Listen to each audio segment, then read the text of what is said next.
السلام عليكم ورحمة الله وبركاته. ازيكم يا حبايبي؟ عاملين ايه؟ يا رب تكونوا بخير. النهارده هنعمل مع بعض كفتة مشوية، كفتة الحاتي، بطريقة سهلة وبسيطة وحلوة قوي قوي، هتعجبكم ان شاء الله، وتقدروا تعملوها في العزومات كمان. معايا كيلو الا ربع لحمة مفرومة، ومعايا قطعة من الدهن، ومعايا 3 بصلات كبار، وقرن فلفل حامي، ومعايا معلقتين من الدقيق، ومعلقتين من النشا، ومعايا ملح وفلفل وبهارات كفتة.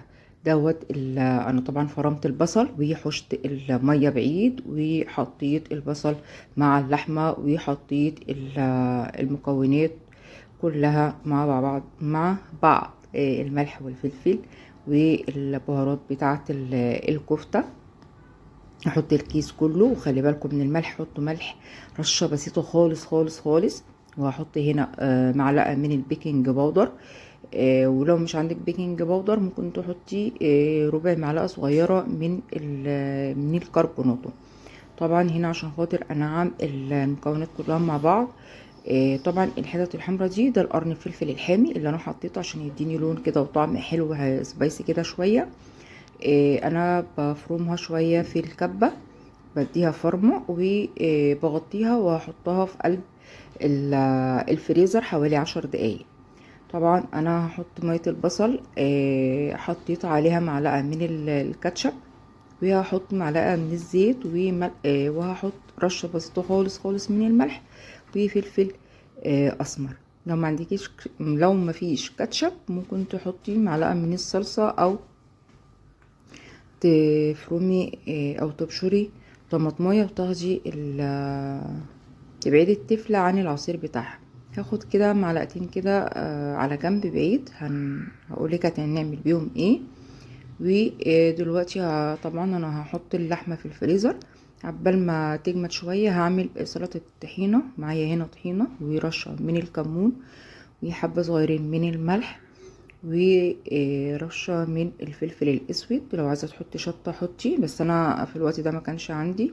واحط كده معلقتين من الخل، واحط مية بتغلي علشان خاطر تطلع ناعمة وتبقى سريعة، ومقعدش يعني اقلب بالمعلقة. حطيتها كده في البرطمان بتنعم وبتبقى حلوة قوي. وطبعا احط المية بالتدريج علشان خاطر اشوف انا عاوزة ايه. وحطيت برضو خل تاني عشان الخل اللي انا حطيته كان قليل. وحطيت عصرة ليمونة كده كم نقطة، ما كترش، اللي هو اساس الطحينة الخل. هحطها كده واظبط السمك بتاعها واشوفها انا عاوزاها تقيلة او خفيفة على حسب ما انا عاوزة. دلوقتي طلعت الكفتة من الفريزر ومعايا صينية، وهشوف انا هصبحها على ايه.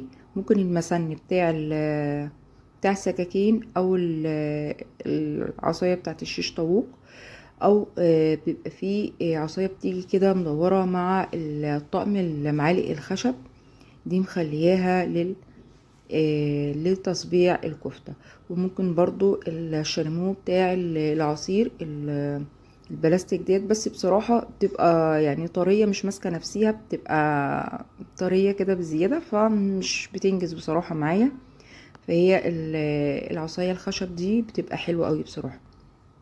فببل ايدي وبمسح بيها الخشبة قبل ما احط اللحمة عليها، او اصبع الكفتة عليها، وادهن ايدي وامسح الكفتة من بره بالخليط اللي انا عاملاه بمية البصل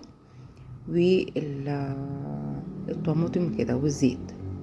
وزي ما قلتلك لو عايزين تحطوا شطة حطوا، دي حاجة براحتكم. واقفل كده من فوق ومن تحت الكفتة، واعمل فيها علامات زي ما انا عايزة. وطبعا اعملها براحتي، عايزة اعملها صغيرة عايزة اعملها كبيرة، دي حاجة ترجع لي. بنات، معلقتين الدقيق ومعلقتين النشا اللي انا حطيتهم مع اللحمة دول مهمين، بيخلوا الكفتة تبقى متماسكة. طبعا مع حتة القطعة اللي هي من الدهن دي، برضو بتخلي الكفتة بصراحة بتبقى متماسكة وزي بتاعت بره واحلى كمان. جربوها بالطريقة دي هتعجبكم. هنا انا هعمل بالفرشة كده من مية البصل على وشها عشان خاطر برضو طعمها. ما تخافوش يعني، انا مش بغرقها، انا بحط بس كده حبة صغيرين.